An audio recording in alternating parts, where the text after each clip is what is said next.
members from PLEA to come to the mic. And Mr. Spencer, if you're here, yes you are, together with, and if Mark, if you wouldn't mind speaking first, but also if I could ask the chief of, or the public safety director, and I'll always remember him as chief and the slowest runner next to me, but Jack Harris, and then also if Mark Hafke of our sergeants and lieutenants is here, PPLSA, if you all would like to make a brief statement, but first I'd like to ask Ben Chief, if you wouldn't mind coming forward, Chief, or Public Safety Director Jack Harris also, if you would stand at the mic, if you wouldn't mind. And then just thank all of our officers represented by the 3 areas that I've asked to come forward. Thank you very, very much for everything you do and sacrifice.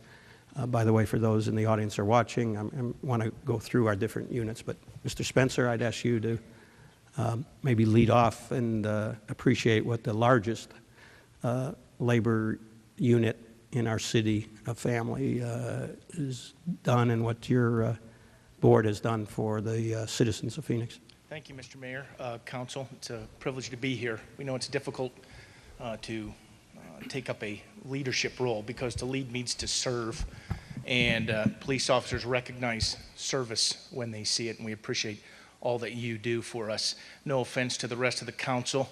Michael, it's good to see you. We've been praying for you. I hope you're feeling well. PLEA represents over 2,400 rank and file Phoenix police officers, and we certainly support the budget that's been submitted by the city manager, David Cavazos, today.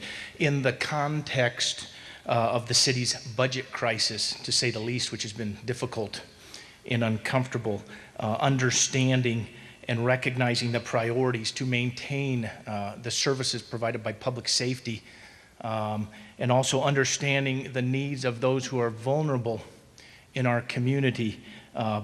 This budget is reasonable. It's reasonable, and it meets and solves real needs and real problems for real people. The partnership involved in formulating this budget, we believe, is nationally unique. And I think Mr. Cavazos mentioned it earlier on, where the recipe or the flavor of the day throughout the country is conflict and impasse. We have partnership here in Phoenix, whether it be city management, the city council, the labor groups, and certainly just as important, our community partners that are here today. That is unique, and certainly it sets Phoenix apart from the rest of the nation in how we address and overcome problems that impact our community. We've had a cooperative and a corporate coming together to provide wisdom, and I think this budget clearly is progressive and is consistent with the direction Phoenix has taken year after year after year. It's progressive, it's based upon cooperation, there's wisdom in the counsel of many.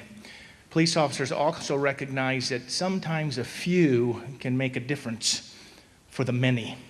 And when you see that, you need to jump on the chance to recognize that the few can make a difference for the many. In this case, the few that have really made a difference for 1.6 million people are Citizens for Phoenix. That group led by Ann Malone, Paul Barnes, Donna and Jerry Neal, Jeff Fine, Greta Rogers, and certainly our friends in Block Watch.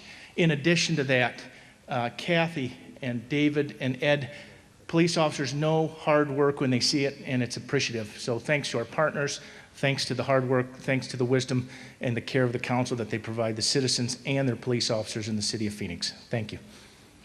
Thank you very much. Mr. Director Harris, if you don't mind, I thought we'd save the oldest for last and